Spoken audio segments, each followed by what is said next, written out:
I've got to give it to Sucker Punch. They know what the people want.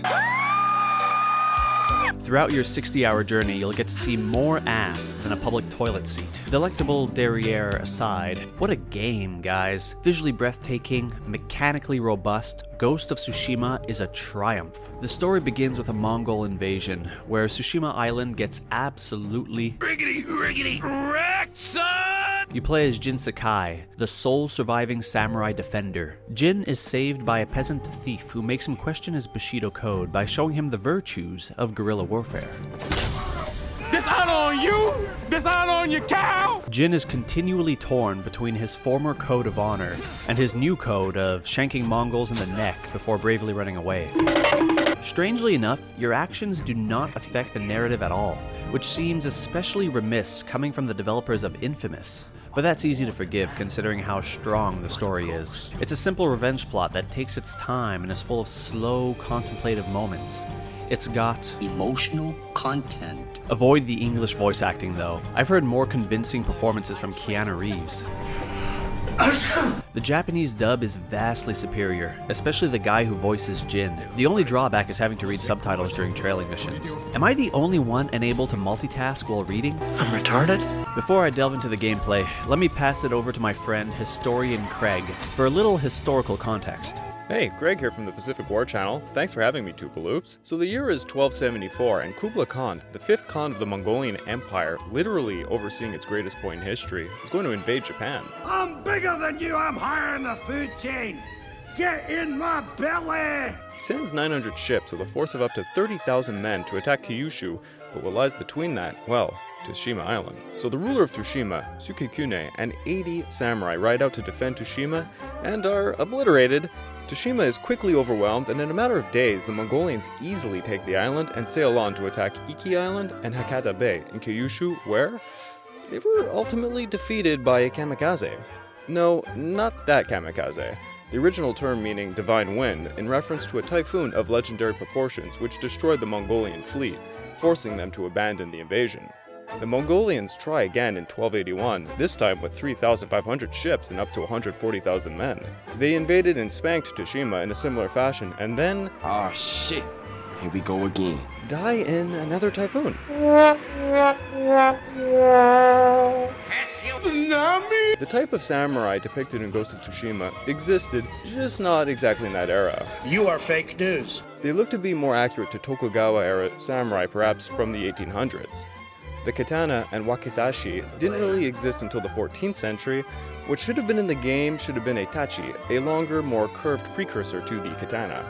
This game draws inspiration from Japanese films like Akira Kurosawa's Seven Samurai and Ran, more so than actual history. Thanks, Craig. Yeah, the Kurosawa homages are pretty cool, especially the standoffs you can have before every encounter. Bruh. The game's strong sense of style is complemented by scenic beauty that'll make your jaw drop. Wow. This is probably the best looking game I've ever played.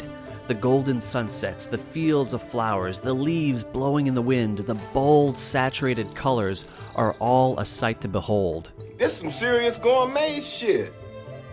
Now that I'm done gushing about the graphics, time to get into the best part of the game, the sword combat.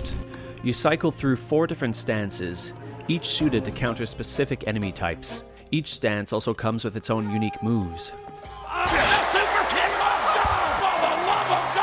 You've also got a buttload of projectiles to help you cheese battles. You've got a longbow, sticky grenades, kunai, black powder bombs. You can just pelt shit at enemies for days.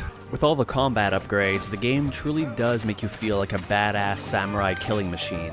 By Act 2, I was slicing dicks off, tearing assholes, just sodomizing everyone with my sword like a true master of the blade. My only complaint is that the camera Is absolute dog shit. it almost never looks where you want it to, and on numerous occasions made me want to commit seppuku. At first, I considered it game-breaking, but the combat is so fun that you eventually just kinda get used to it. The things we'll put up with for good-looking games. As long as they're hot, I really don't care. Also, the stealth is bad. The AI is, how to put it? Kinda retarded.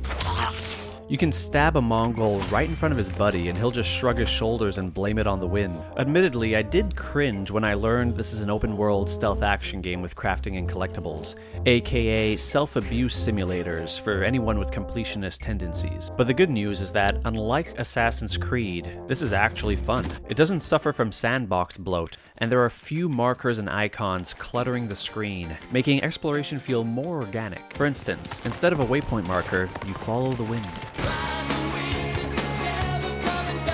I haven't felt this much joy exploring since Breath of the Wild. It especially helps that there's no sameness in the environments. Every area of the island is a unique biome. The island is split up into 3 parts, with plenty to do like compose nonsensical pretentious haikus, cut bamboo, or frolic about with a fox. Things that bother you never bother me. I feel happy and fine, ha-ha! Living in the sunlight, loving in the moonlight, having a wonderful time. Ghost of Tsushima does suffer a little bit from open-world tropes. The side missions are pretty formulaic, as they almost all feature either an annoying trailing scene or having to follow footprints. I can't fucking do this anymore! The story arcs are predictable too. If a villager asks you to find a missing family member, save yourself the hassle and just tell them that their loved ones are dead. I shit you not, at least half of the game is spent being the bearer of bad news. I have some deeply tragic news for you.